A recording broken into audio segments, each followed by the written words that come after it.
thank the organizer for inviting me to speak at this meeting. I'm not a member of the collaboration. I come from condensed matter background and more general physics background, and just trying to formulate, to abstract some mathematical question from a physical question, which is understanding ground states of many-body Hamiltonians, in particular gapped many-body Hamiltonians. This is the plan of my talk, and it's actually work in progress, so I'll talk about some rigorous definitions, but this work is not finished. I hope I'll not make big mistakes giving those definitions and lemmas. Now, the general approach is to consider the space of all Hamiltonians or all ground states, satisfying certain constraints, of course. And this is very different from the conventional approach. And I do not hope that each particular Hamiltonian on ground state will have a continuum limit. But all the set must have some continuum limit in the sense that it is described by some homotopy theory. And in this case, there is a connection to field theory. However, if I try to think about details, the more I think, the more it diverges from field theory, at least conventional field theories. Hopefully, in the end, it will converge, and this relation is probably just very deep, such that I cannot see it at the moment. But let me just continue with what I can understand about those systems. The modest goal is to define the space of short-range entangled states. One class of states has already been defined. I'll write down the definition in a few minutes. It's free fermion systems. And those systems are classified by the KO spectrum shifted by 2. But depending on symmetry, if one imposes some symmetries, it can be a different shift or just K spectrum rather than KO. This is the plan. I'll talk about that later. So let me just begin with the physical motivation.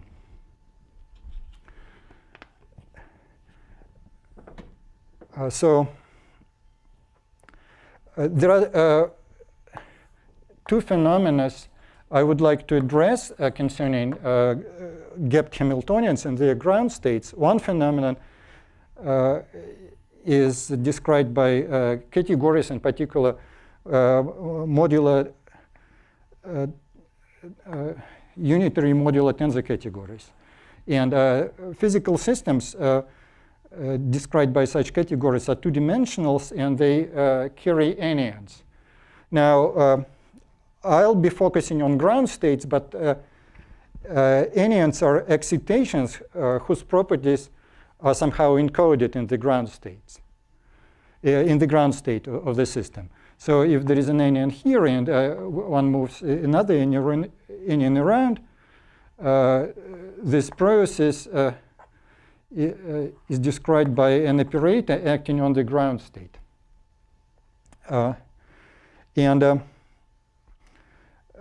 With anyons, there is a non-trivial phase, but there are other phenomena that don't have anyons, don't have any non-trivial objects, and they have gapped edges. For example, in the integer quantum Hall effect, there may be two phases with, say, nu equals 0 and nu equals 1.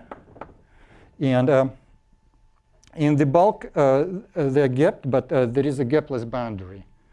And it's not possible to continuously connect one phase to the other phase without closing the gap. So this gapless thing shows both in space and in adiabatic parameters one cannot connect the two faces. Now let me just give some examples of physical systems of this class and that class. One system exhibiting anyons is the toric code system, or Z2 gauge on a lattice. It's a two-dimensional lattice. One can add a third dimension as time, and also make it equivalent to a field theory in 3D, actually a lattice model in 3D, but I'm focusing on spatial dimensions, and this is a 2D model. It has anyons. And fractional quantum Hall systems also have anyons. And in this case, gap edges exist in integer quantum Hall systems and fractional quantum Hall systems. Of course, both types of Hamiltonians and ground states are interesting, but when one tries to describe such systems in full generality, there are serious difficulties, especially in 3 dimensions and higher. In 3 dimensions, there are examples like fractons and Haack's code that look just very weird, and complexity may increase considerably in 4 dimensions. And these are just such wild examples that we cannot describe them all in full generality. So I'll focus on the second type of systems where there are no anyons, no non-trivial defects, but still there are non-trivial phases. And I will try to formalize the situation using the notion of short-range entanglement. And the goal of this talk is to define short-range entanglement. And this is a plan. I'll talk about bosonic lattice systems in a domain D, define some class of states, then formulate some lemmas, and eventually to prove that in a certain limit one gets an omega spectrum. I'll only talk about these 3 things in this lecture. Actually, as I say, there are some gaps, especially in 4. So, but hopefully this project will work out. Now, let me say something about the relation between ground states and Hamiltonians in general. One can consider the space of all Hamiltonians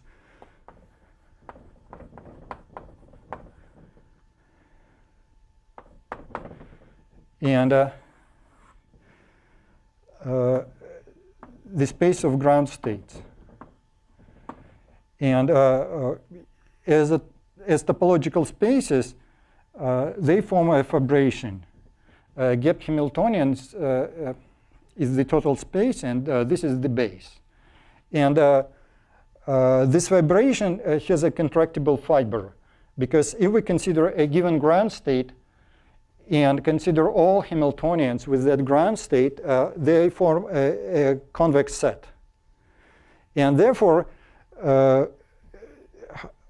all homotopy properties are contained in the space of ground states. We don't have to consider Hamiltonian realizations. And my second remark will be about free fermion systems. Let me actually define them, because they highlight some difficulties arising in the general case. So a free fermion system, I'll draw some picture in 2 dimensions. It can be in any dimension. So those blobs are fermionic modes.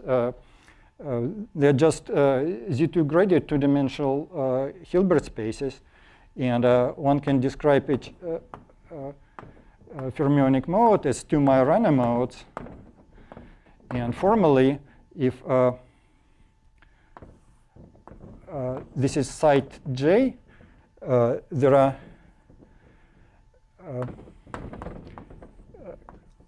creation annihilation operators, and there are also Majorana operators.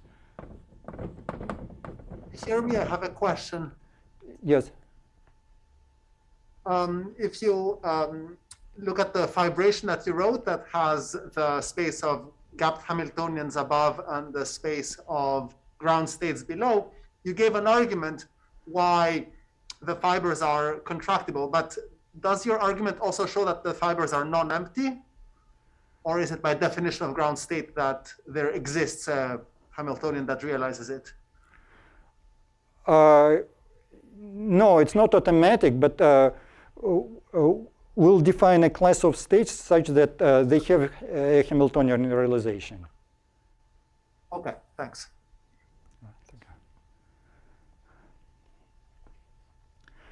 So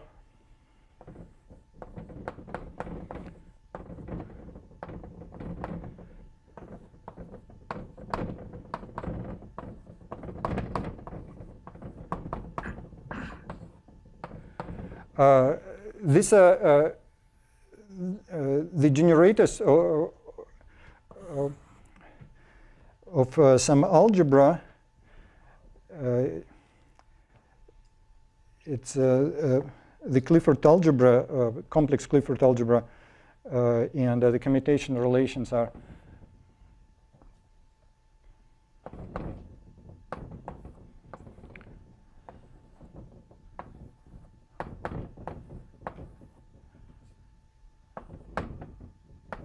this is the anti-commutator. And we can study Hamiltonians of a special form. These are called free fermion or quadratic Hamiltonians. Alexei, before you go into the Hamiltonian, could I go back to this this vibration? Yes. I mean, so maybe you said this and I didn't catch it. I mean, if you have any state in a Hilbert space, you could take the Hamiltonian to be 1 minus the projector onto that state. So you must have some further criterion like locality. Of course, yeah. There are conditions on states and on Hamiltonians. I consider local Hamiltonians, and local Hamiltonians may have some non-locally correlated ground states in principle.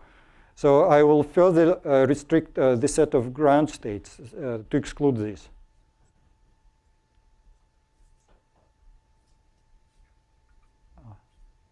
Does that answer your question?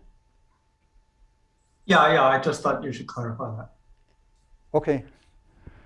So let me continue with quadratic Hamiltonians.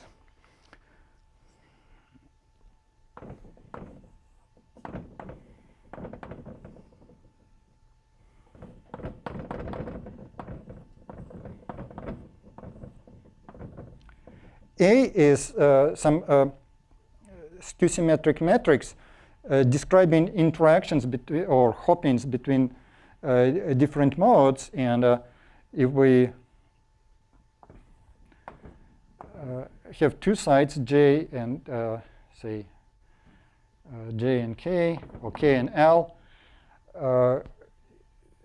this interaction should be local. It can be range 1 or range 2, but it cannot be infinite range. And to find the ground state of this Hamiltonian, one can use a certain procedure. First, one defines a new skew symmetric matrix B, which is related to A. It has the same eigenvectors, but different eigenvalues. The eigenvalues are plus minus I. And this matrix is minus I times the sign applied to the Hermitian operator I times A, and B squared is minus 1. Now, this matrix B is not completely local. But if A has a gapped spectrum, then B has exponentially decaying coefficients. They decay exponentially between the distance as a function of the distance between K and L. And so there is some slight non-locality in this problem in these exponential tails. Let me continue. Using matrix B, we can also define the following. It's a new set of operators similar to the original annihilation and creation operators. We can define A K tilde Ck plus I sum over L BKL CL. And this operator annihilates the ground state. The ground state has the property that AK tilde psi is 0. And this property characterizes the ground state. Now, this operator is not exactly local. It has exponential tails. It has a large coefficient at site k and exponentially decaying coefficients in terms of L. The coefficients decay like e to the minus alpha distance between j and k. We would like to cut these tails. And one reason is it's difficult to study infinite dimensional systems. It's just difficult when you don't know what you actually want. There are many infinite dimensional abstractions, and I don't know which one to use. This is one reason. So I would rather stick to the finite dimensional case.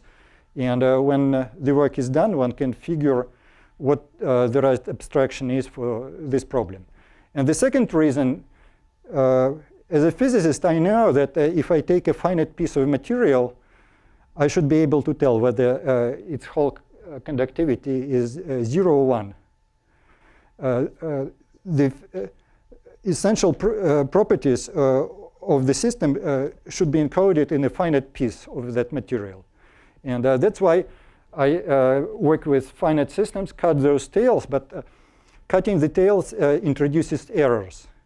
And that means that from now on, I'll have to deal with epsilons and deltas, and I have to control the errors. Now, in 2 dimensions, I sort of know how to do it. Sorry, no, not in 2 dimensions. In n dimensions related to space, if I add a time dimension, and try to generalize this theory to a general stat-mech model in n+1 dimensions, then there is a problem controlling errors. Of course, if we start from a Hamiltonian, then the resulting high-dimensional model will be unitary, and maybe we can control the errors. But if we consider just a general stat-mech model, it's just too difficult.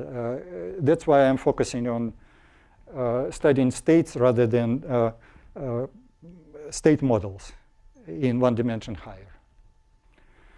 So now let's talk about definitions and maybe first some intuition for short-range entangled states.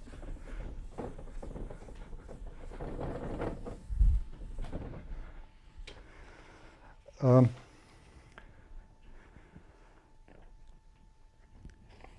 short-range entangled state should be defined by some local data. And I'll focus on bosonic systems. First, let's introduce the degrees of freedom, or a lattice system.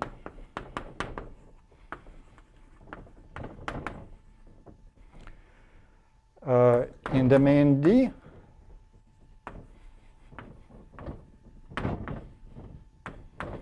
And typically, D is the unit disk in Rn, denoted by D to the n.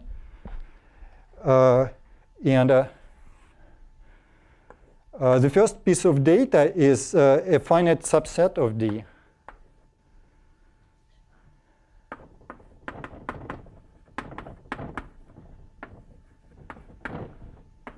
And that is called lattice, although it has no regularity. It's just an arbitrary finite subset. Then for each element of gamma, we choose some finite dimensional Hilbert space H sub v.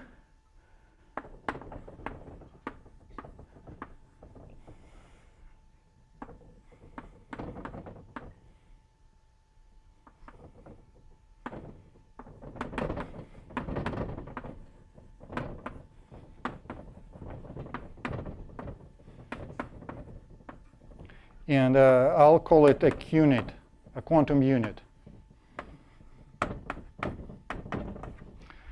And in each space H sub v, we pick a special vector and call it 0, 0 sub v. And these are our data for a lattice system, the data that define the degrees of freedom. We can also define H sub d, which is the product over all v's H sub v. And we can define 0 sub d, which is the product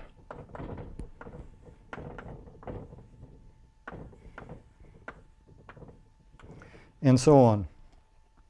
And we can also define operator algebras.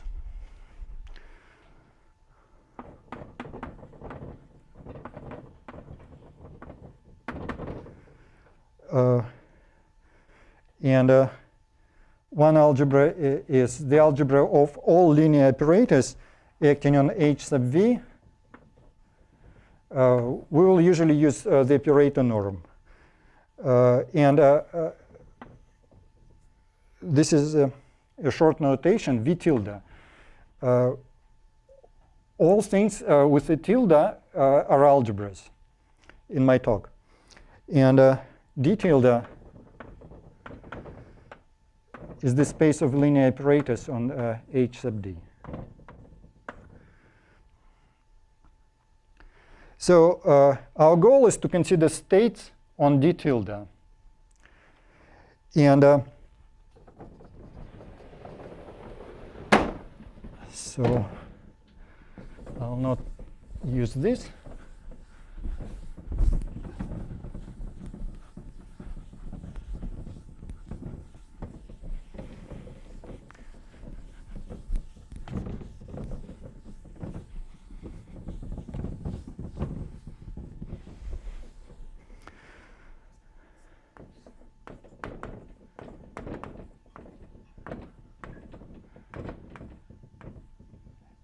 A state rho is a linear functional by definition. So we can write something like this.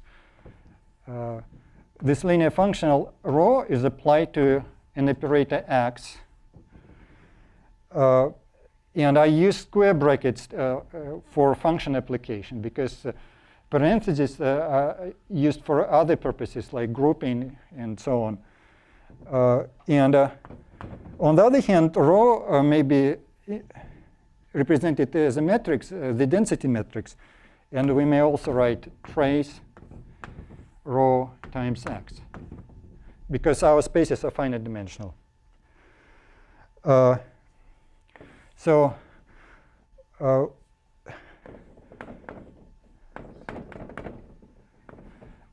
Short-range entangled states, rho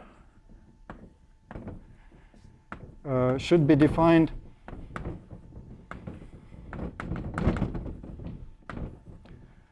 by rho of x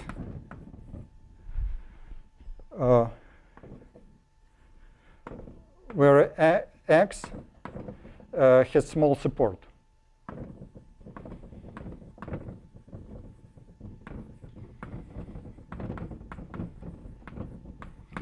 In general, rho is defined by the values of this functional on all operators, and there are exponentially many linearly independent operators.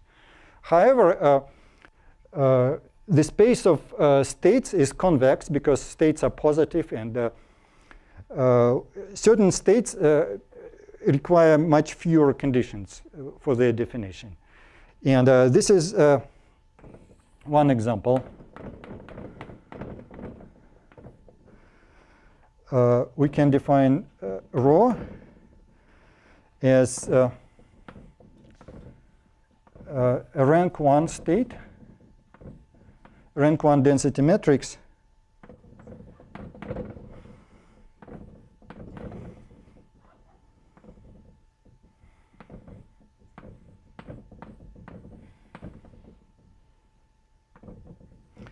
and this density matrix is defined by the condition that its value on the operator 0, 0 for each site V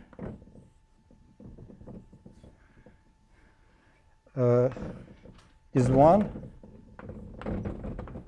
for all. Now, I'm being sloppy here. This operator should be tensored with the identity on the other sides. And the support of this operator is a single site.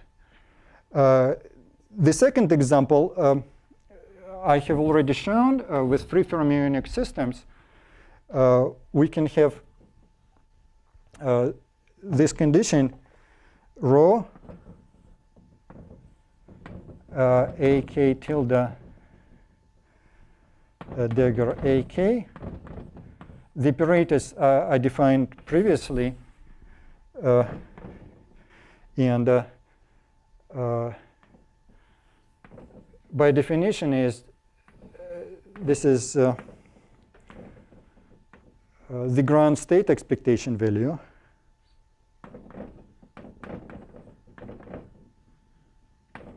And if psi is indeed the ground state, that is 0, and this condition defines the ground state.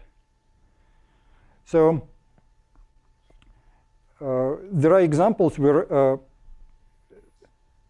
the state is defined by strictly local conditions or quasi-local conditions with exponential tails. If we cut exponential tails, we need to control errors. Now,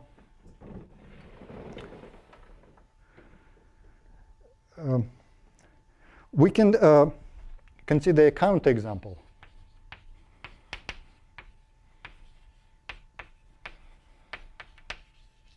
Of course, there are many counterexamples, but this one is interesting. Let's take a system with enneads. And put it on an annulus. The anionic charge here is detected by some operator x supported by this dashed line. We have an annion transport. However, the anionic charge in the middle is not detected by small operators. This is why I'm reluctant to study such systems. They are just too complex, at least for the beginning. Now, let's give a formal definition of a short-range entangled state. The definition will capture this intuition, and it will consist of two parts. Short-range entanglement first means that the state is locally constructible. There is some procedure to generate this state, and it can be generated by a quantum circuit. And I'll get to that briefly, how to generate it in a kind of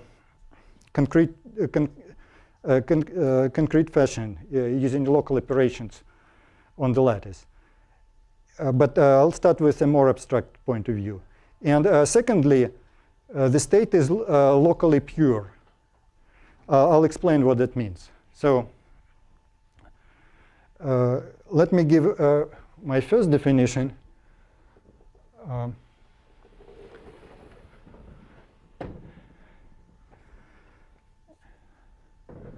Actually, maybe I'll just erase this stuff.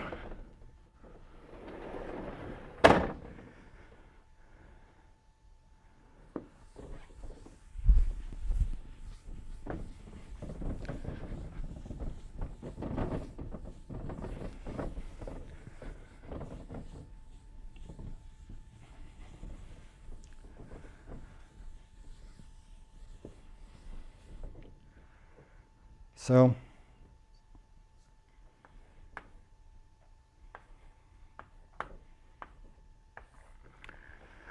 a state is called R constructable. R is a length parameter characterizing locality.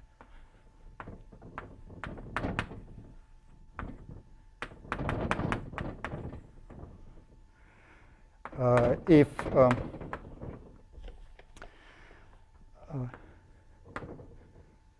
there is a lattice system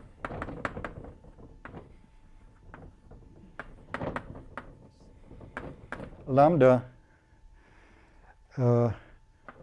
on, well, let me not use a name, it's not important. Lambda on E, which is a slightly larger disk.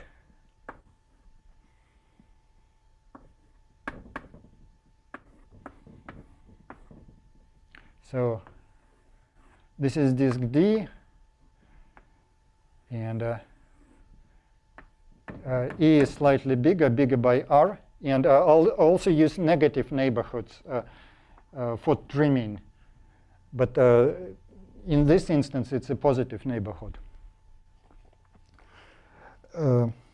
So there is a lattice system on this bigger disk, and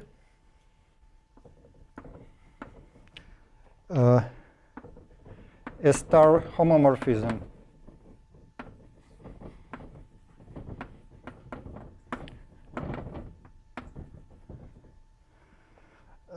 that goes from d tilde to E tilde, the operator algebra on the corresponding lattice systems, such that first, if X is supported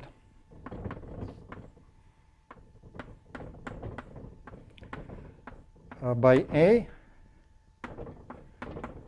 then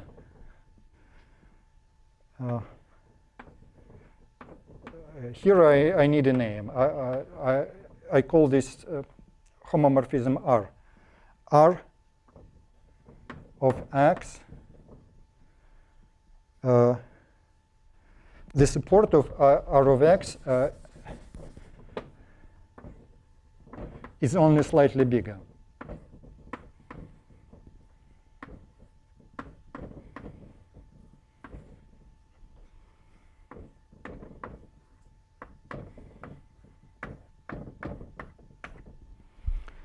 And the second condition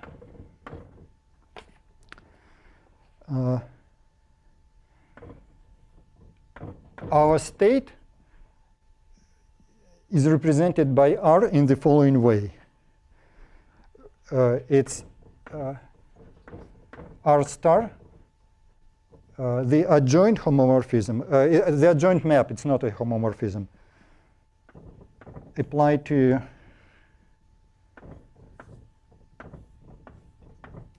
the vacuum state on E.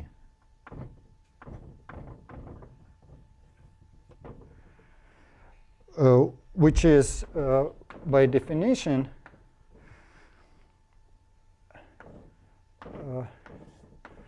for all x in the tilde rho of x equals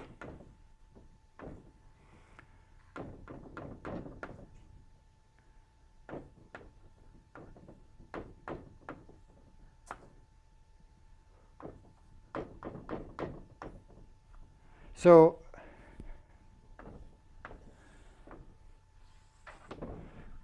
now it's getting a bit technical. So let me say a few words. What that means. We want to push this state from system E to system D.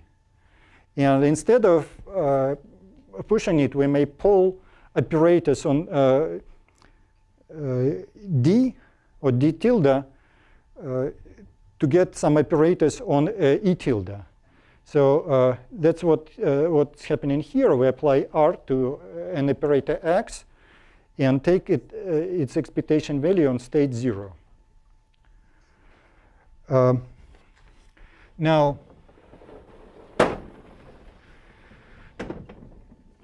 to make more sense of this definition, let me construct some replacement of R using R. But this, yeah.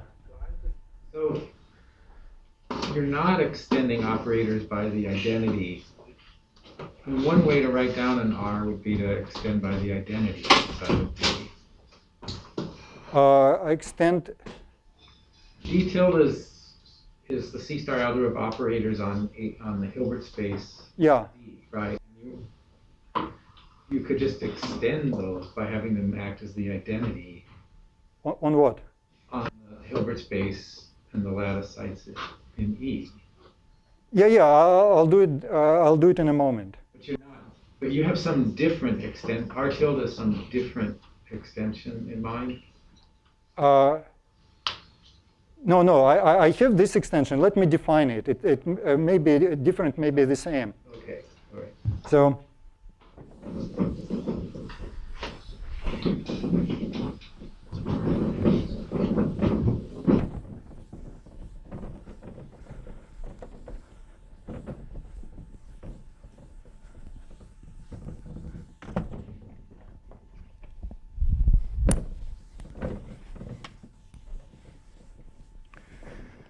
So we define it like this.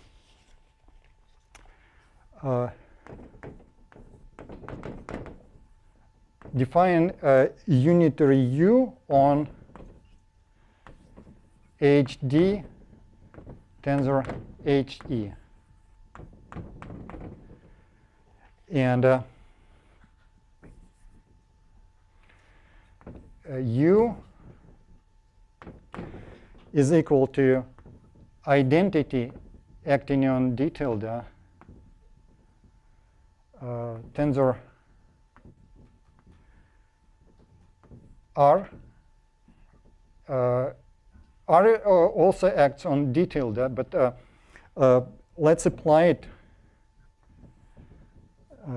to the swap operator on D.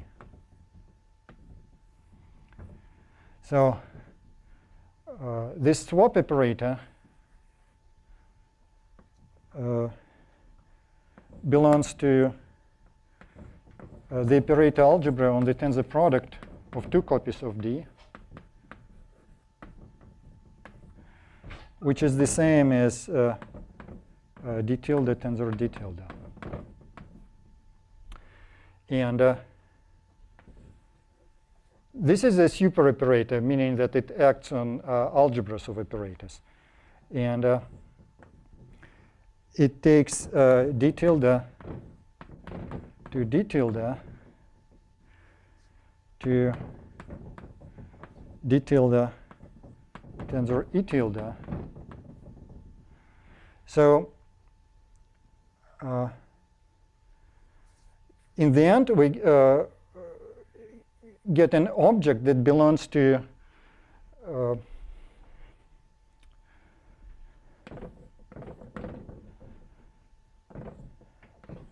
d tilde tensor e tilde. But Alexei, I think that R is just what Mike said. I think that was Mike Hopkins who asked the question. You're just extending by one on the outside the disk D, right? That's what R is. No, R is some homomorphism that can be highly non-trivial. It's not just What's the some a domain priori and codomain of R? Can you remind us? I can't see the rest of the blackboard. I'm on Zoom. So we want to define a row in terms of I cannot R. see what you're showing. So the camera doesn't Thank you, show this the is better. board. Thank you. Now it's visible. Okay. So rho is little r constructible if there is a lattice system. Rho itself is defined on D. We are using an auxiliary system on E, which is slightly bigger than D. And not only we need this auxiliary system, we also need a homomorphism that takes one algebra to the other algebra. And in principle, it's just a homomorphism of operator algebras. It can be arbitrary. But now I define two conditions.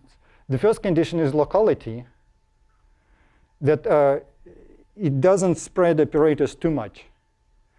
And this locality may be defined on operators with single point support. Any operator can be represented as a product of such operators, and since R is a homomorphism, then we can deduce this property for general operators X. And the second condition is that rho is represented in terms of the adjoint of R. But I have not defined R. It can be anything within these conditions, these restrictions. What happens if you take the trivial example where R is just the identity on D tilde tensor? Sorry, yes, it's the inclusion of D tilde into E tilde. It multiplies by the identity on the operators outside of D. Then nothing interesting happens. Then we get rho equal to the vacuum state. The density matrix projection of the vacuums. Now, the vacuum state is a density matrix. We have the vacuum state on E. Now we discard some sites outside disk D, and we get the vacuum state on D in this case. Sorry, the lattice system that you have on E, it doesn't have to be necessarily related in any way to the lattice system on D. No. Completely different lattice. It can be completely different.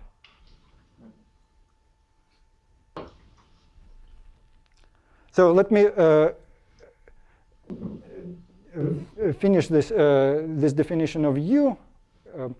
Actually, U is defined just like this, using this FOP. And let me write down some interesting property.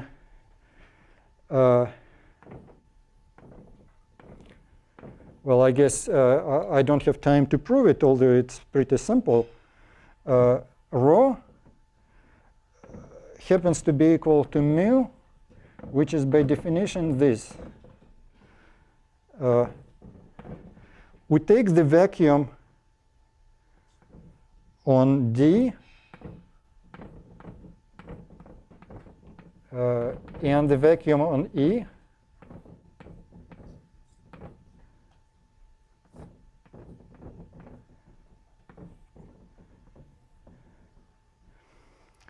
Apply U dagger, and this will be some state on D combined with E. But we restrict it to the algebra of operators acting on D. At this point, we discard E. So in the middle, it's a double system. But we're going to discard the auxiliary part. And the lemma says that this is actually equal to rho, the original rho, characterized by condition 2. So let me skip the proof. But what do you mean by discarding? So you have a functional and a tensor product. So how do you discard one of the factors? We consider a state that is defined on a subalgebra. Any operator acting on D can be extended with the identity acting on E. Thank you.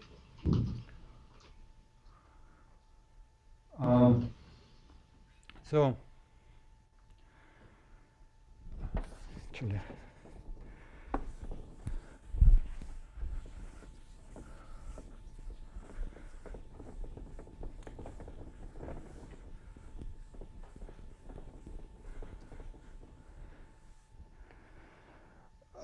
but an important thing about this U is that U equals the product of V, U sub V, where U sub V is defined in a similar way using this swap on a single site.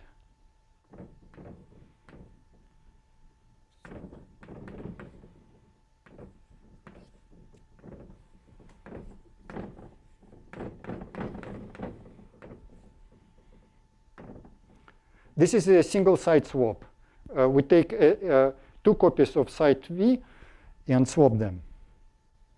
And let me show some picture. This is system D. And I need to keep it small. This is system E, which is bigger. And they're unrelated, except that E is just slightly bigger than D. And this U sub V acts on this set of sites. It acts on a single site in D and some neighboring sites in E. And there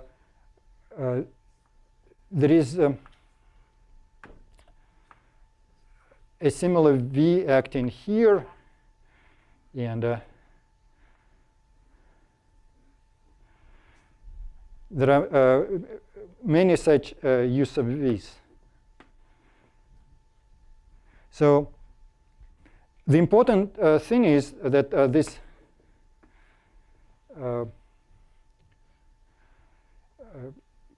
U sub V commutes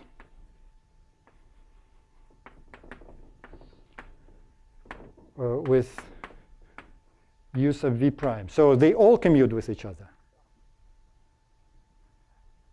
And that's because the swap operators on individual sites commute, and we're applying an algebra homomorphism.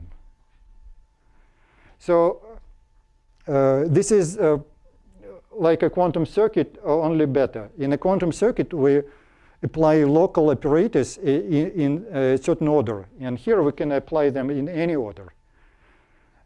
We can organize them into a quantum circuit, but actually, this is a much stronger condition. So this is a concrete realization of local constructibility. Yes. You're saying it's a stronger condition. If you had a quantum circuit, there could be many quantum circuits that don't give you this. Well, strictly speaking, it's equivalent. I mean, a priori, it's a stronger condition. And the second definition is, sorry, I'm running out of time. Let me write down. It's purity, local purity. And I wanted to introduce purification of a quantum state. It's a special version of the GNS construction. Let me just say it's a GNS vector. And so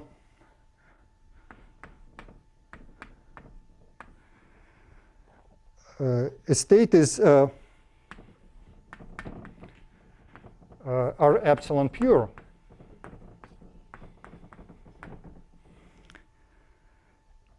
If some parts of that state are not entangled. Now, how do we define those parts? We have disk D and the corresponding operator algebra D tilde and Hilbert space H.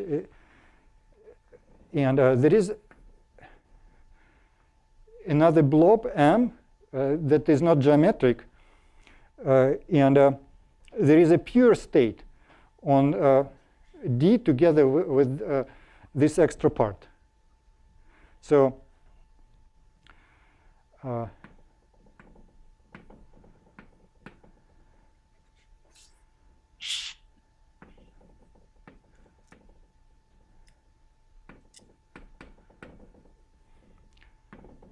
we can define rho bar.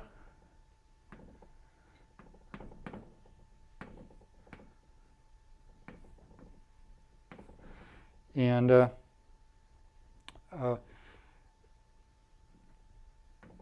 we require that the restriction of rho bar to algebra D tilde equals rho. And such a purification always exists, and it's essentially unique. We can always extend a mixed state to a pure state by introducing an additional subsystem. And in this setting, rho is called R epsilon pure if parts O minus, let me call it 2R, because it can be any number, but let me use 2R. 2R and D and M tilde are at most epsilon entangled.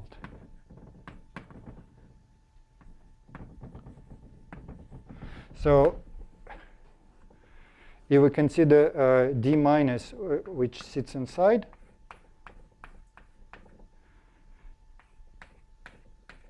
and M, the adjoint state is epsilon close to a product state. And now, this is the last thing I want to say. How is it related to that picture? Suppose we impose both conditions. What do we get in the end?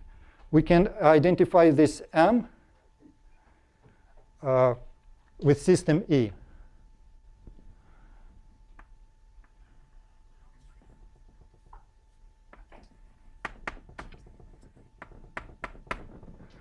And let me.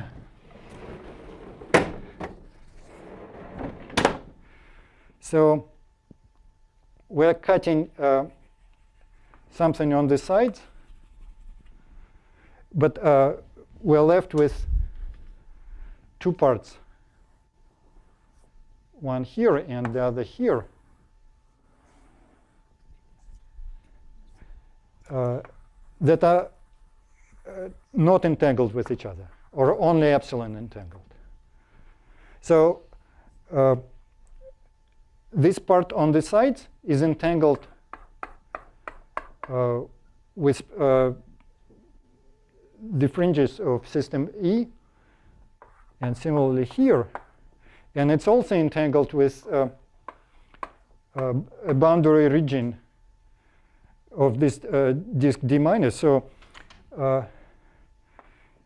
here is the smaller disk D minus.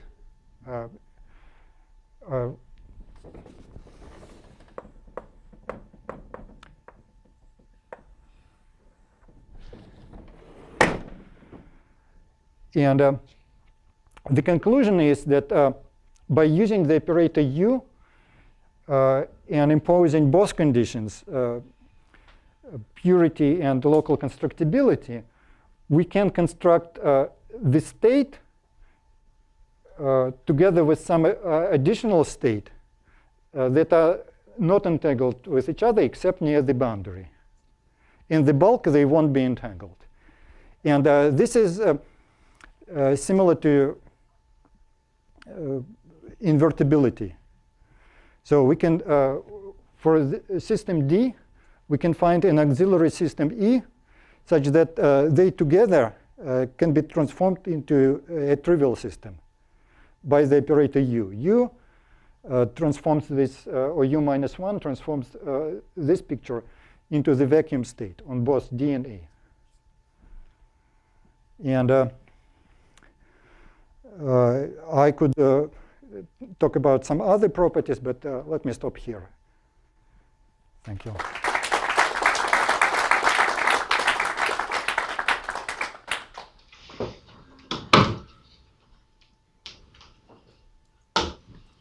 To pretend to be in charge by moving here to the...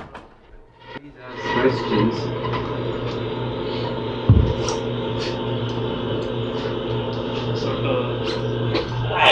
I have a question. Yeah, so for the integer quantum Hall effect, can we prepare it by the finite depth local unitary circuit? I think the answer is not. But based on your construction, you say you can construct any short range entangled phase by finite depth circuit? We cannot construct the state itself by a finite depth circuit. We can construct this state together with some other state and up to epsilon. However, there is a trade-off between locality and epsilon, and we can do it pretty accurately if we allow just a slight increase of the locality range. Thank you. Here R is the number of qubits that you need to add to D to make E, or? R is how much these unitaries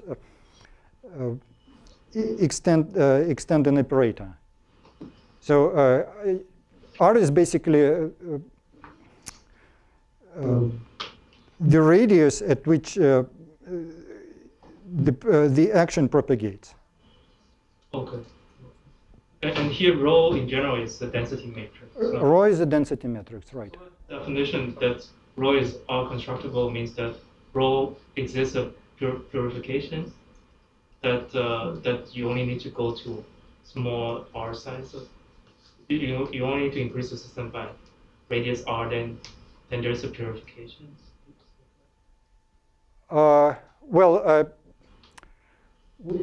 We need two conditions. Purification exists in a purely abstract setting. So we impose one condition on the state itself, using this auxiliary operator R or U. And the other condition is imposed on the purification. And together, due to some general properties of purifications, one can identify system E to an arbitrary purification. And then we have this strong picture when we're constructing the product of two states. Can I ask a question? In your definition of short-range entanglement, there was no Hamiltonian. Right. Am I understanding it correctly that the goal is to look at ground states of some Hamiltonian and see which of them are short-range entangled eventually? Well, my goal is to just work with quantum states, not necessarily constructing Hamiltonians, not necessarily starting with Hamiltonians. Given a short-range entangled state, one can construct a Hamiltonian.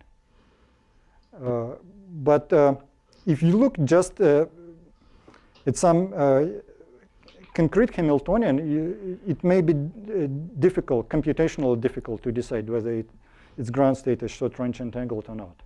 But it should be possible to decide that. There should be an algorithm. Okay, I'll go. So you mentioned at the beginning that you don't want to consider systems with anyons. But if we had the ground state of something with anyons, I suppose it wouldn't be R-constructable, but on any contractible subset, like the trace of everything outside that subset would be R-constructable. Is that right? And maybe you could study the gluing problem. Sorry, what are you discarding? So I'm trying to fix the annulus by restricting my attention to just a disk in the annulus. And saying that the restriction of the state, in the sense that I'm tracing out this possible anion charge, just getting a density matrix on this disk. Yeah. That will be R-constructable. Yeah, but that's true. That's true. However, there is something non-local going on, because if you build the annulus piece by piece, you will be okay when it's topologically equivalent to a disk. But at the very last moment, you get a problem. But can we somehow study that very last moment to get a handle on what we're missing? Yeah, yeah. I hope we can, but I just want to focus on a simpler program.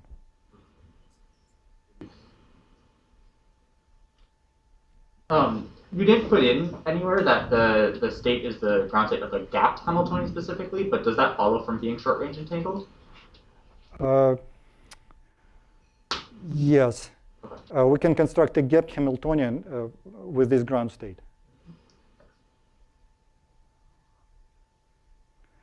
Yeah, but one caveat.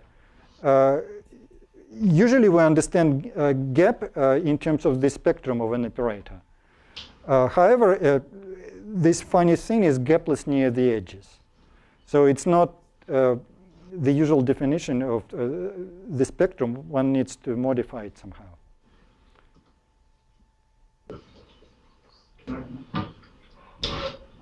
So, what was the importance of the swap operator in the analysis?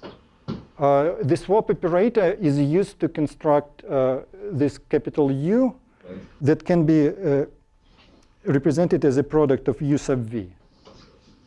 So we need a concrete realization of R. R is some abstract homomorphism. And basically, the conjugation with U is a new homomorphism of operator algebras that has a local description. So yeah, I know how to do it using swap. So at the beginning, you said you put out this vibration with Hamiltonians, gap Hamiltonians, and ground states. And now you can argue that that's a homotopy equivalence. But, so do you think this space you're making out of these is homotopy equivalent to the one you talked about? lattice models? Some class of lattice models, because some Hamiltonians have states that are locally pure, like the toric code Hamiltonian. Hamiltonians with anyons are usually locally pure. Their ground states are locally pure. However, they are not locally constructible. So it's only a subclass. But so you anticipate there's a spin symmetry or Lorentzian symmetry on these spaces also? What do you mean by spin symmetry? In the lattice system, the emergent topology, for the invertible ones, the emergent theories are supposed to have a spin invariance. And do you anticipate that for these moduli spaces of ground states? I don't know. So a priori, when you define a system on a lattice, it has no rotational invariance. Right. And at the moment, I can only show that the system can be defined on a stably framed manifold. So this stable framing might be an additional piece of data that appears in the continuum limit. But it may be not necessary. I don't know. So then, well, maybe we should talk about it Yeah. later. But I have a hard time reconciling that with this homotopy equivalence of the space of Hamiltonians with the space of ground states. Well, I don't know. Maybe we can discuss it later. Yes, so I think those of us at the center should continue the discussion over lunch, which is, I think, available upstairs. So let's thank Alexei again.